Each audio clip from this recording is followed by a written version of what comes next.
Avon Resources Limited is a gold exploration company with significant projects in British Columbia, Saskatchewan, and the Yukon. Trading on the TSX Venture Exchange, symbol ABN, and the pink symbol ABN-AF. Surrounded by world-class gold deposits and mines, Avon's 23,000 hectares Forest Kerr Gold Project is located in the heart of the Golden Triangle in northwestern BC. For more information, visit us at avonresources.com. You're listening to HowStreet.com radio, available online at TalkDigitalNetwork.com. Welcome to HowStreet.com radio, the online source for market opinions. Here is Jim Goddard. My guest is Stewart Muir. He's the Executive Director of the Resource Works Society. Welcome back to the show, Stewart. Good day, Jim.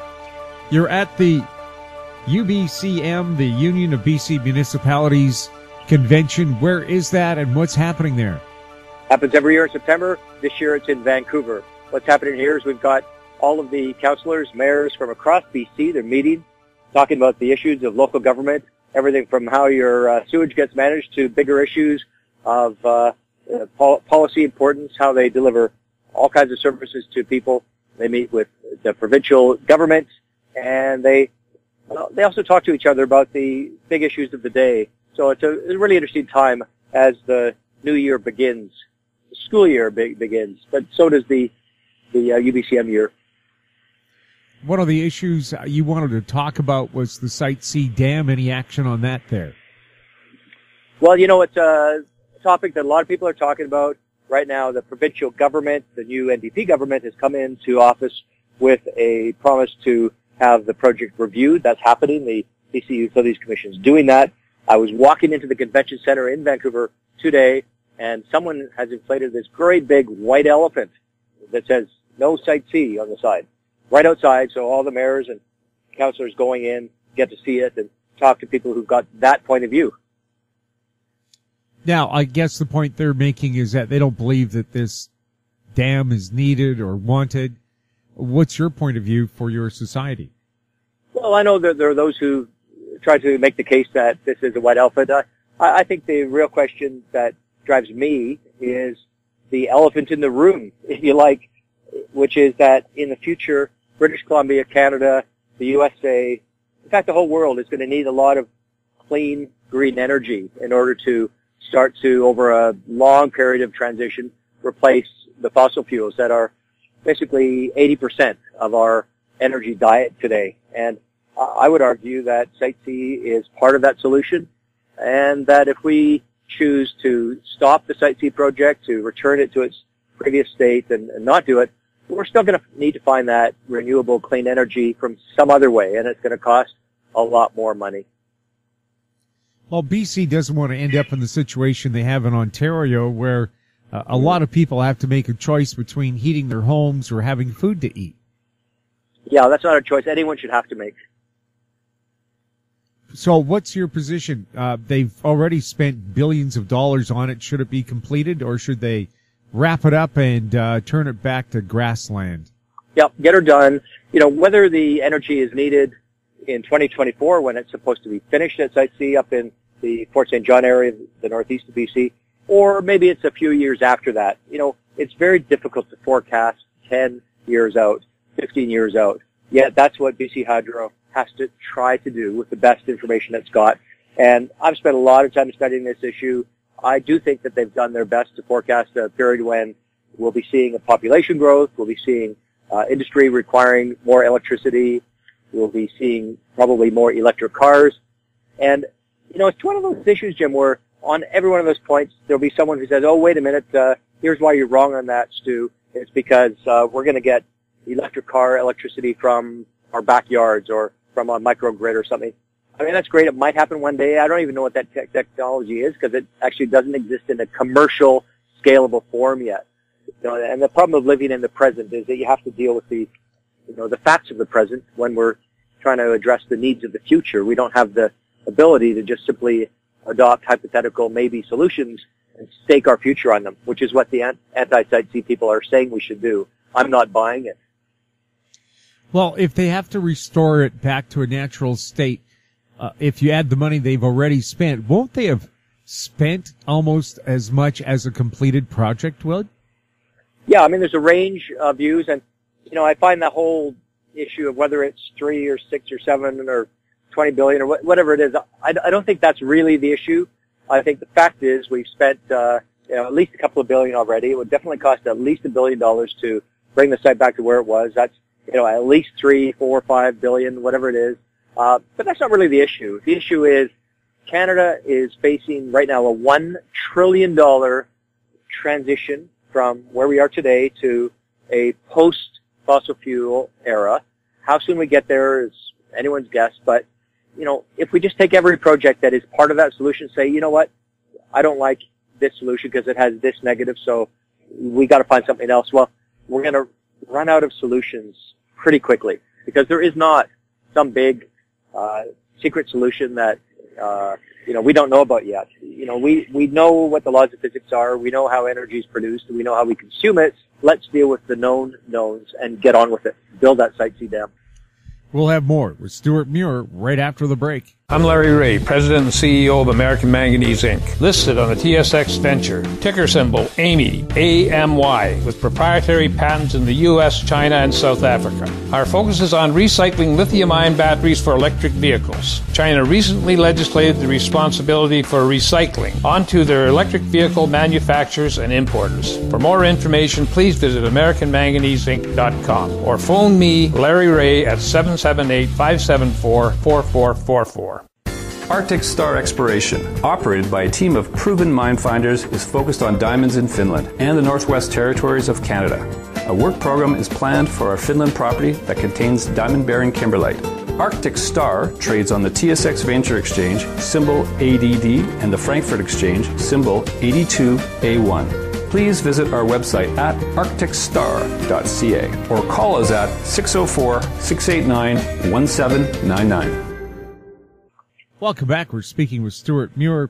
Stewart, you've also made a proposal here that you want to tell the mayors and city councillors about how BC could be the country's energy leader. What's that all about?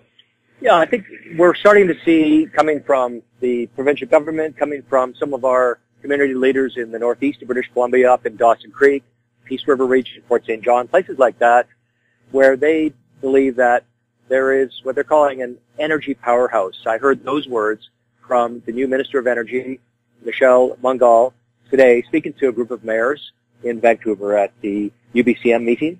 And, what she explained to the group assembled was that, look, up in northeast BC, we have a whole bunch of different kinds of energy. We've got the Montney Shale deposit and some other shale deposits up there that contain all kinds of natural gas. I heard this week from one of the mayors up there that they think there's more than 500 years supply of natural gas. And they've now measured up in those great deposits in the northeast. But we also have hydroelectricity like SiteC. Up in the northeast is also where the 2 operating wind farms in BC are located, producing that kind of clean energy. And we've got biomass from the forest industry up there that can be used to create whether it's wood pellets to put in your fireplace or boilers or other kinds of biomass uses. We've got all of these different things happening. Oh, and we've got coal mining as well. They have some great met coal for making steel that is currently mined around the Tumbler Ridge area. So it's an energy smorgasbord, and we have options that no other part of the world has got all together in one place. Well, with all this available energy, has the government said, it would be a damn waste of energy and resources not to use this? I mean, I thought it was a good move by Christy Clark to have some ferries powered by liquefied natural gas, a clean burning fuel. And natural gas does give a lot of energy. I test drove a police car powered by natural gas, and I actually beat the guy who instructs the RCMP in high-speed pursuits.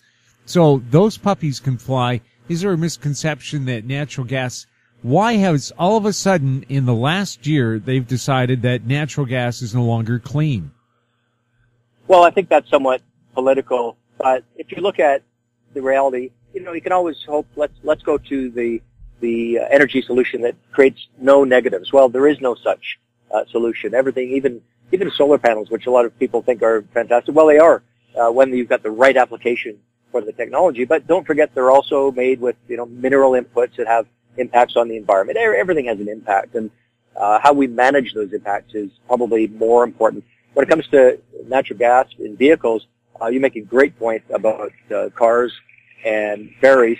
Another thing is that right here in Vancouver, we saw a company called Westport do a lot of early work in developing the use of natural gas in trucks, larger trucks for highway fleets. And that technology is taking off. It's being adopted in Europe, in China.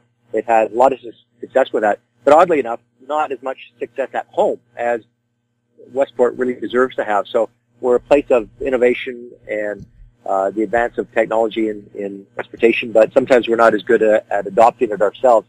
I noticed over in Victoria they have a double-decker bus that's electric, which is kind of cool, but I think it costs a lot of money, like $1 million or more.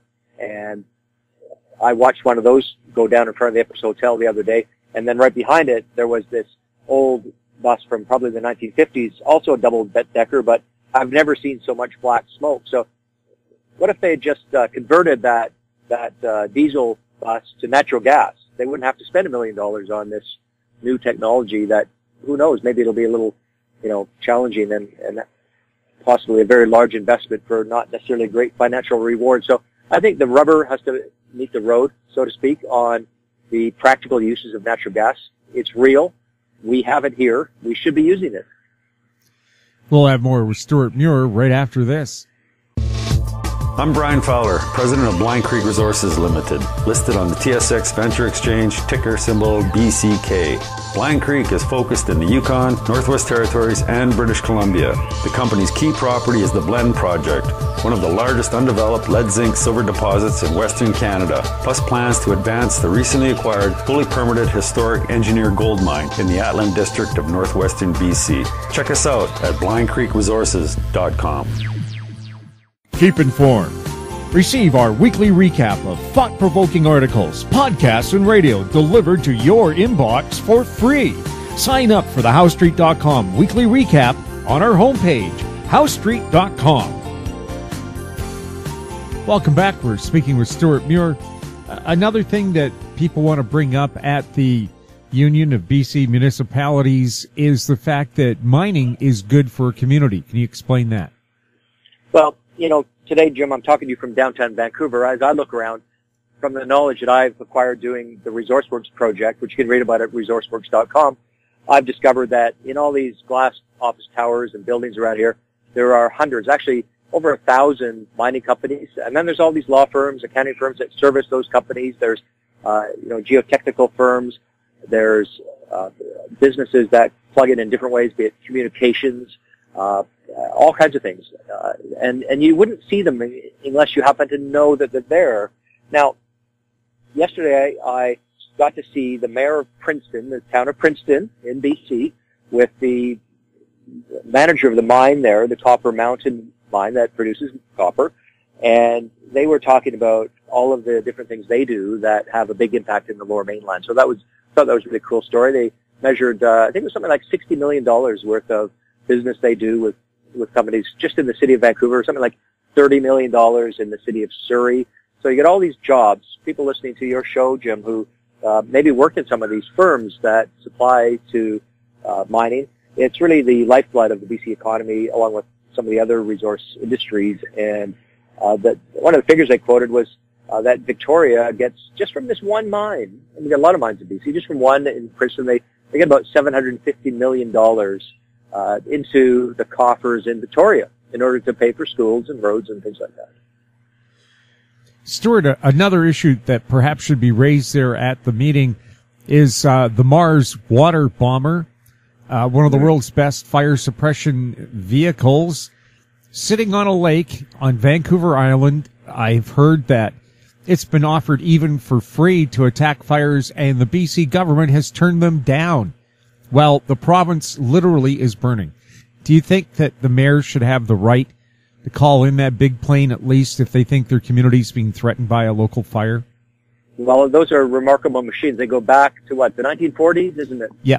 And when they built those things, they knew that they would be around for a long time. I remember we when I was back at the Vancouver Sun, I remember Gordon Hamilton, our forestry writer, went out to a lake on Vancouver Island where they were stored and discovered a few things. One interesting thing was they built engines as replacement engines. They knew that in future no one would be building more of these, so they built a whole bunch of them. They sealed them into essentially cans, like they were, cans of corn or something, put in gas to protect the engines from corrosion, and then they sealed them up. So they had for decades, they had these things. They could pop a can with a new engine in it and throw it on when the old one had gone. But, over time, I think they probably gone through most of that replacement inventory, and probably getting harder and harder to maintain them, more expensive to maintain them. And there's just no way you can call up the Mars factory and say, send me another engine, because they are not making them anymore. So I think there might be some practical limitations there. I saw a lively debate on this very topic, Jim. There's new fleets, new aircraft that are supposedly current technology, nimbler, a little more focused on the mission at hand. But then we also saw over the summer, wasn't there a big Airbus or Boeing huge thing that has been purposed for firefighting, and it goes down and scoops up giant amounts just like the Mars did? So I'm not sure. It's a very hot topic, and a lot of people have got a hard and fast opinion about it. What do you think? Well, Stewart, what I can tell you about the Mars is it now has a virtual glass cockpit. It's the most modern day firefighting capability of any aircraft in the world. It's the only one that is designed now to fly at night and fight fires when everybody else is grounded and the fire crews are snug in their tents, perhaps roasting wieners over illegal campfires. But so here we have this thing. It's the only aircraft in the world that can put out 4 acres of fire at a time in the middle of the night. Again, it's just parked there idling. And if you talk about the engines, if they had a long-term 10-year contract, they could put brand new turboprops on it, each one 10,000 horsepower, which would increase the lifting capability of the plane and make it much quicker, so it could get on the fire scene much faster. And if they ran into a downdraft, it would have much more power to pull out of it. So really, the age of the aircraft isn't the issue here. Somehow they've got in their minds at the forestry ministry that dumping 600 gallons from crop dusting planes are effective. That water evaporates before it even gets near a fire.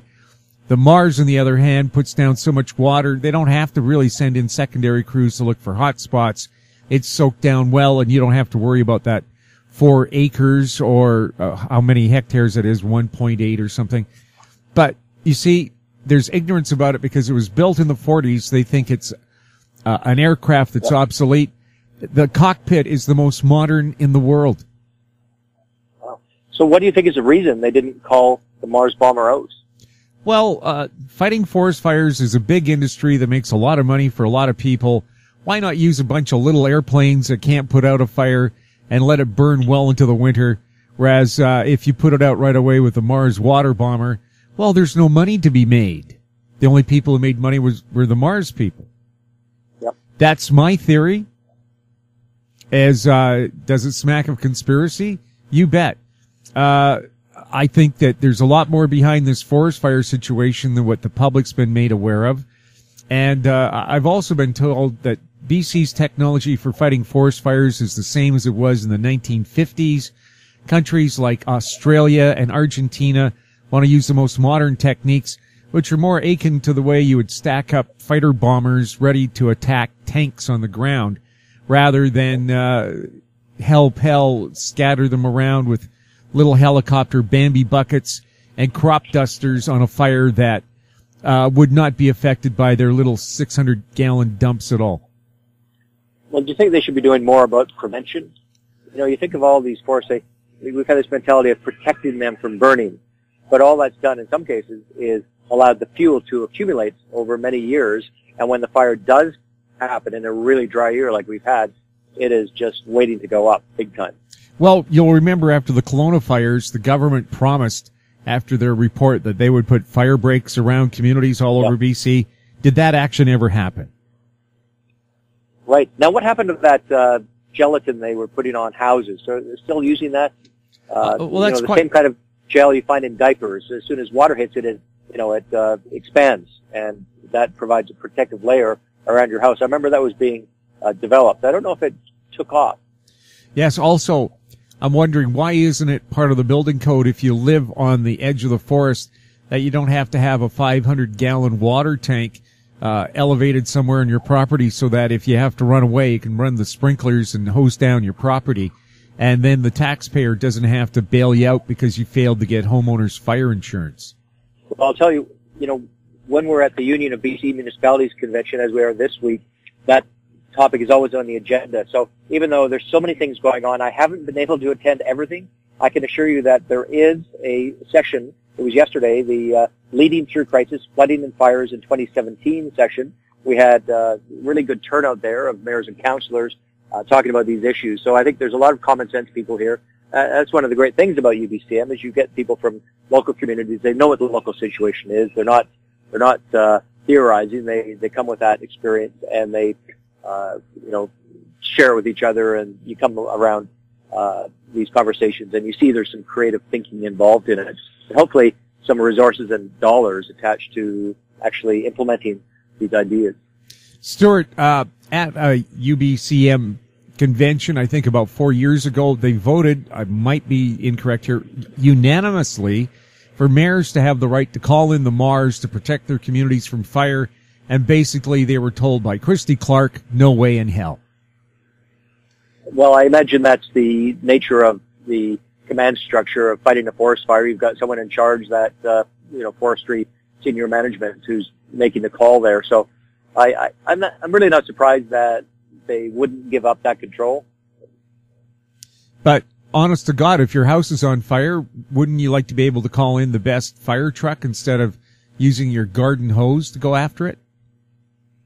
Well, I think it's probably, in my view, communications. If you've got the ability of a mayor, I was talking with the mayor of Williams Lake, there's a community that had to be evacuated. They went through hell for weeks on end this summer. I talked to my good friend, the mayor of Williams Lake, and I actually saw his whole team of councillors and city management, and I congratulated them on what I saw because it was a very smooth communications operation. They had some problems even with looting in communities. They had some issues with the Williams Lake Band First Nation and some of the issues with whether to get off or stay on the land during that crisis moment.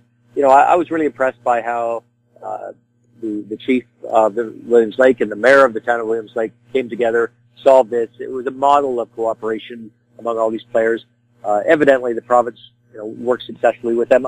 I'm sure that there are moments or issues that are not lined up the way everyone wants, but I think this summer we didn't have significant or I think any loss of life from fires. It was in that sense successful. There was a lot of loss of property, a lot of heartache for a lot of families, and we have to study the situation. I know the new government has it.